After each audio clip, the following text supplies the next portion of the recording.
Hi, I'm Dr. Alex Keller, Medical Director at Fullscript and practicing naturopathic doctor.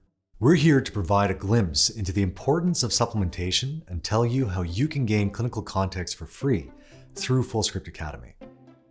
There's no shortage of options for supplements, but it's important to remember that each category's goal is to bring the body back into balance.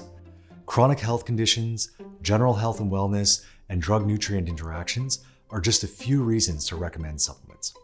Regarding drug-nutrient depletions, take this CDC stat for example. In 2019, nearly 70% of adults aged 40 to 79 took at least one pharmaceutical medication, while 25% took at least 5. Considering a large portion of the population is taking pharmaceutical medications, there's a significant risk that many are impacted by drug-nutrient depletions.